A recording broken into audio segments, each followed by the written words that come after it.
Yo, how y'all doing today? And if you notice any background noise, just ignore it. It's been raining like all day, bro. Gaming is in like a really cool spot right now because a lot of like negative sides of it have their like backs to the wall scrambling on how to continue to like pump out the same stuff in the same formula that they've been doing since the beginning of the PlayStation 4 era. And one thing that has like morphed over time in like the whole entire like scope of gaming, like completely losing the plot from what its original purpose was, is how exclusives are handled, and it is raining again. And don't get me wrong, exclusives like main purpose were to always bring a certain audience to their specific console, like the PlayStation or the Xbox or the SNES, N64, anything. But the fun factor within that competition was lost. And that brings us to Exhibit A, Soul Calibur 2. And if you've played Soul Calibur 2 or know a little bit about Soul Calibur in general, then 9 times out of 10, you probably already know what I'm about to bring up. Soul Calibur 2 did something like really cool depending on what platform you got the console on. So if you got the console on GameCube, you got Link.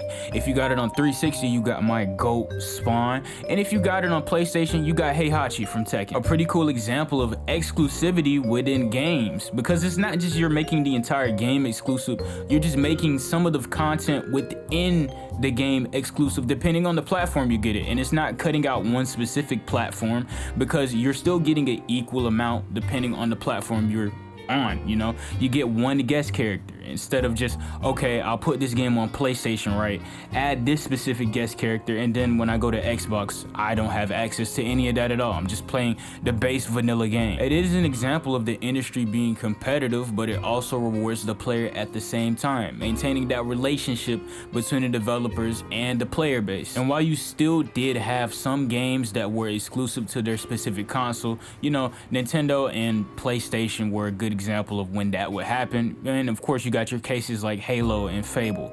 But overall, it was a good balance between third-party and first-party games being released at the time. So, where did it all go wrong?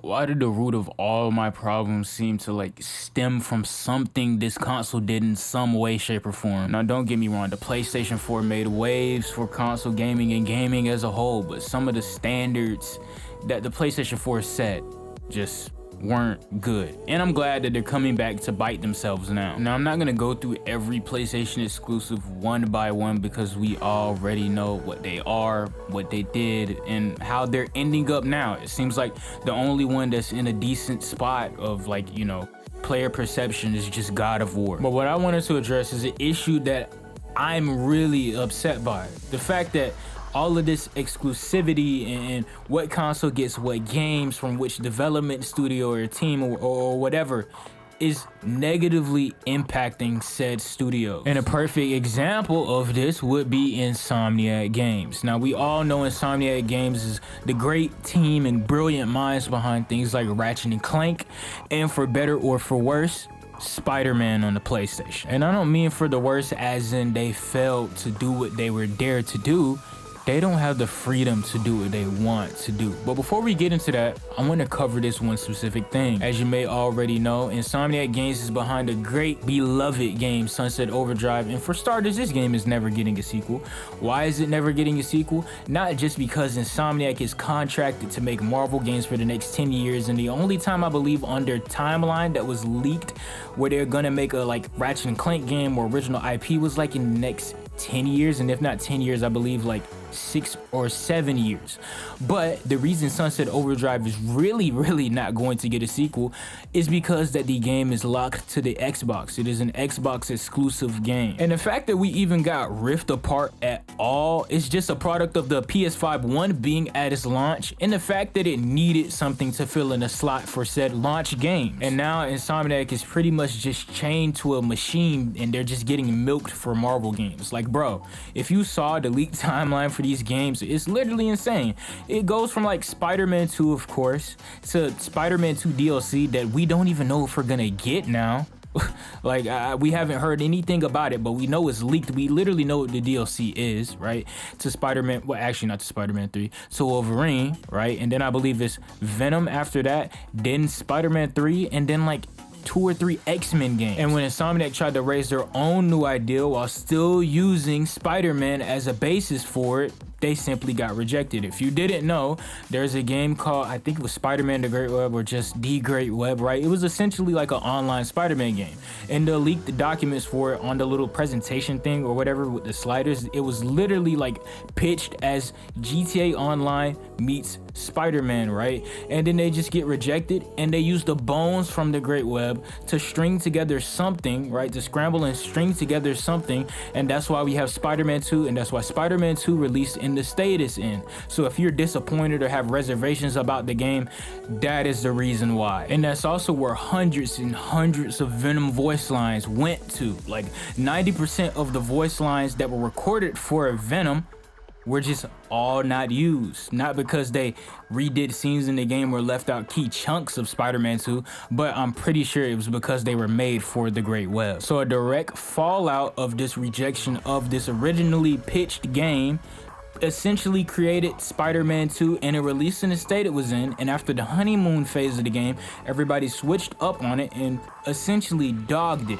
So now Insomniac's not in the best of light, and their next shot at making an actual game will make or break if the studio is stuck with PlayStation for the next 20 years. But lucky for them and lucky for us and unlucky for Sony, something really funny is happening right now. Ignoring critic scores or whatever any journalist article says right now, Stellar Blade wasn't received the best, and Concord was a catastrophic failure, and a lot of the like attempts at like a formulaic thing from PlayStation as far as these AAA games such as Forspoken has been just pretty bad, I'm not gonna lie.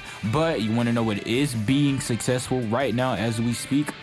Astrobot. You know, the PlayStation exclusive that isn't like some big flashy realistic open world game, and one that actually uses characters from previous Sony IPs that we've wanted like brought back for, you know, years. You know, the game that's a platformer. And the simple fact that if GTA 6 breaks even, the AAA gaming industry will literally like flip over on its head, and that will just be the fall of AAA gaming in general. And also the very minuscule detail that like Nintendo hasn't really stopped the exclusive content thing as far as like when games get ported to their platform. For example, with Nier Automata, you get Nintendo exclusive like things inside of the game. Same thing happened with Undertale. Like that hasn't been lost. And of course there are examples of like exclusive content instead of like exclusive games being brought like with Sony or Microsoft, but usually that requires you to like pay for PS Plus or Xbox Live, and we all know the state that those two services are in right now. And even when PlayStation games get ported to PC like Helldivers 2, it seems like the Sony services are always actively shooting the game in its foot. And if that's not enough, the cherry on top is the fact that the most highly anticipated game right now that I believe that isn't like Sparking Zero, right, is literally Hollow Knight Silk Song, you know, the indie game. Like really, think about it. Every single time you see like some live game event that like has like a little section where they announce games, they're always spamming Silk Song in the chat. Every time a PlayStation exclusive game comes out, it gets ported to PC within 2 years. Xbox is really just a ghost town. It's kind of just the Game Pass machine. I really don't see what's pointing to like any continuation of just exclusivity for like the next like 6 years. I feel like we're really just at a turning point with gaming as a whole, and I feel like we're in a really good spot in gaming. I feel like it's the best it's been in a long time. I find myself more like anticipating new games and getting hyped for them coming out rather than dooming on how they'll be at release, and I can't say the same for like 4 years ago. Like bro, the last time I actually had fun in a Call of Duty beta was Black Ops Cold War, and I'm actually enjoying BO6 for the most part. Will I buy it? No. I'll just play it on Game Pass. But I mean, I'm enjoying an actual COD game for once, but I'm still not giving Activision a smidgen of money. Like they're literally holding a bunch of dev studios as hostage. All in all, I feel like there is a lot more to be positive about for gaming as a whole. Now, an industry that I am very versed into that I'm just not as vocal about that I think is in a really bad spot right now is just the animation industry. Like, it's actually super depressing, I'm not gonna lie. But that's a topic for another video. Right now, we just made it to the bonus section. My favorite section of the video. The part of the video where I put you onto some new songs or artists in general that you may have not heard of, just, you know, spice up your palette or give you something new to listen to, in case you're just bored of listening to the same stuff over and over again. And to start it off, we got a song by C-Raf named Damp Damp. And to be honest, the way I describe this song is just melodic therapy, bro. And one thing about me, bro, I am a sucker for bouncy tracks with heavenly vocals. And this is exactly what that is,